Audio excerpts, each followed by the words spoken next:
வணக்கம் மகளே. வெறும் ₹416 நீங்களும் கோடீஸ்வரன் ஆகலாம். எப்படி தெரியுமா? வாழ்க்கையில் எப்படியாவது பணத்தை சம்பாதித்து சேர்த்து வைத்து ஒரு குறிப்பிட்ட தொகையுடன் செட்டில் ஆகிடணும் அப்படின்னு உங்களுக்கு ரொம்ப நாள் ஆசை இருக்கா? முடிந்த அளவுக்கு இந்த வீடியோவை ஸ்கிப் பண்ணாமல் முழுமையாக பாருங்கள். பிபிஎஃப் எனப்படும் பொது வருங்கால வைப்பு நிதி திட்டத்தில் முறையாக நீங்கள் திட்டமிட்டு இந்த ₹419 நீங்கள் முதலீடு செஞ்சு வந்தீங்கன்னா 25 ஆண்டுகளில் உங்களுக்கு ₹1 கோடி கிடைக்கும். மத்திய அரசு வழங்கக்கூடிய 100% பாதுகாப்பு கொண்ட ஒரு சேமிப்பு திட்டம் தான் இந்த பிபிஎஃப் எனப்படும் பொது வருங்கால வைப்பு நிதி திட்டம். இந்த திட்டத்தில் உங்களுக்கு அதிகபட்சமாக 7.1% வரைக்கும் வட்டி வழங்கப்படுது. இதே நீங்கள் வந்து ஒரு ஒரு எஸ்பிஐலையோ இல்லைனா வேறு ஏதாவது பேங்க்லேயோ போய்ட்டு நீங்கள் ஃபிக்ஸட் டெபாசிட் போட்டிங்கன்னா உங்களுக்கு அதிகபட்சம் 5 சம்திங் 5.5 சம்திங் இவ்வளோ தான் கிடைக்கும். ஆனால் இந்த திட்டத்தில் நீங்கள் முதலீடு செஞ்சீங்கன்னா உங்களுக்கு 7.1% கிடைக்கும். இந்த திட்டத்தை நீங்கள் போஸ்ட் ஆஃபீஸ்லையும் தொடங்கலாம், பேங்க்லேயும் தொடங்கலாம், எந்த இடத்துல நீங்கள் வந்து தொடங்கலாம். இதில் நீங்கள் முறையாக திட்டமிட்டு முதலீடு செஞ்சால் உங்களுக்கு 25 வருஷத்துலேயே ₹1 கோடி உங்களுக்கு முதிர்வு தொகை கிடைக்கும். இந்த பொது வருங்கால வைப்பு நிதி திட்டத்தில் ஒரு நாளைக்கு நீங்கள் ₹416 முதலீடு செய்யணும். அதாவது இதை நீங்கள் ஒரு மாதத்துக்கு கணக்கு பண்ணிங்கன்னா ₹12,500. அதே நீங்கள் ஒரு வருடத்துக்கு கணக்கு பண்ணிங்கன்னா ஒரு வருஷத்துக்கு ₹1,50,000. ஒரு வருஷத்துக்கு ₹1,50,000 மேலே இந்த திட்டத்தில் உங்களால் முதலீடு செய்ய முடியாது. அதிகபட்ச தொகையே வந்து ₹1,50,000 தான்.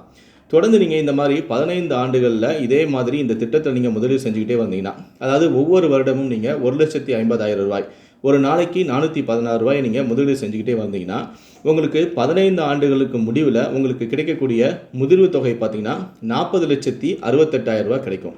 ஆனால் இந்த திட்டத்தில் நீங்கள் வருடமாக ₹1,50,000 முதலீடு செய்கிறதால நீங்கள் மொத்தமாக 15 ஆண்டுகளில் 22 லட்சம் தான் நீங்கள் வந்து நீங்கள் வந்து முதலீடு செஞ்சுருப்பீங்க. ஆனால் உங்களுக்கு ₹40 லட்ச ரூபா கிடைக்கும்.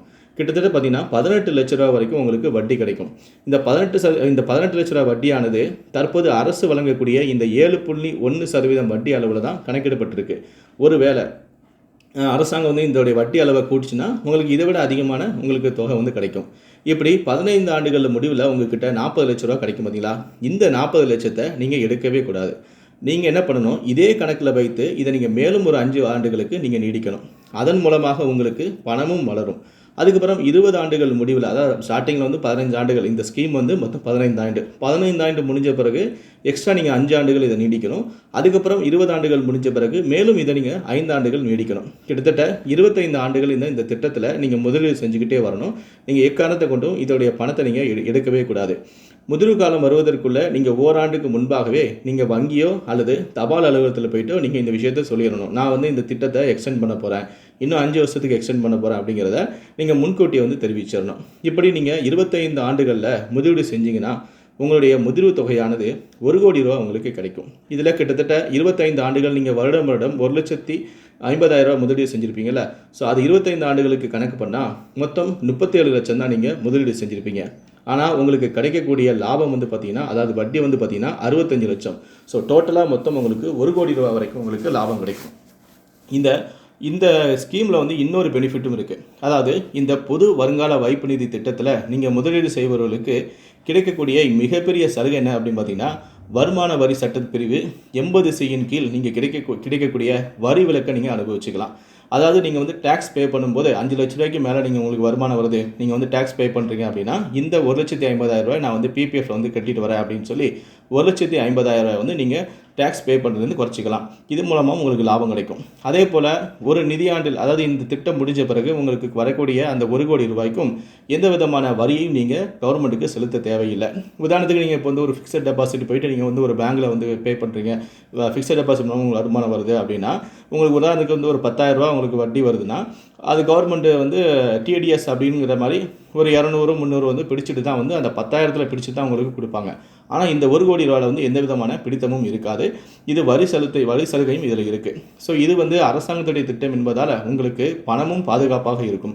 நீங்கள் இந்த திட்டத்தை போஸ்ட் ஆஃபீஸ்லையும் தொடங்கலாம், பேங்க்லையும் தொடங்கலாம், எங்கேயும் வந்து தொடங்கலாம். அதிகபட்சமாக வருஷத்துக்கு நீங்கள் ₹1,50,000 மேலே நீங்கள் செலுத்தவே முடியாது. அதுதான் அதிகபட்சமான அமௌண்ட்டு.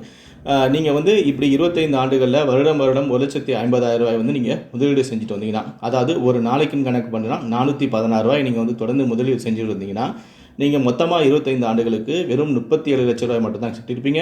ஆனால் உங்களுக்கு வட்டி 65 லட்சம் கிடைக்கும். கிட்டத்தட்ட இந்த 25 ஆண்டுகளில் நீங்கள் கோடீஸ்வரனாகவே ஆகிடலாம். இந்த 416 ரூபாயை நீங்கள் திட்டமிட்டு முதலீடு செய்யணும்.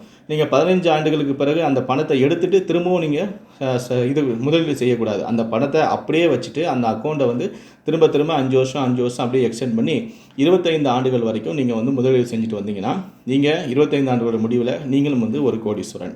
ஸோ இந்த வீடியோ பற்றி உங்களுடைய கருத்துக்கள் என்ன அப்படிங்கிறத கீழே இருக்கக்கூடிய கமெண்ட் செக்ஷனில் மறக்காமல் சொல்லுங்கள். ஸோ முடிந்தளவுக்கு இந்த வீடியோவை மற்றவங்களுக்கும் ஷேர் பண்ணுங்கள். மேலும் இது போன்ற பல வீடியோக்களை பார்க்குறோம் அப்படின்னு வச்சிங்கன்னா மறக்காமல் சேனலை சப்ஸ்கிரைப் பண்ணுங்கள். நன்றி, வணக்கம்.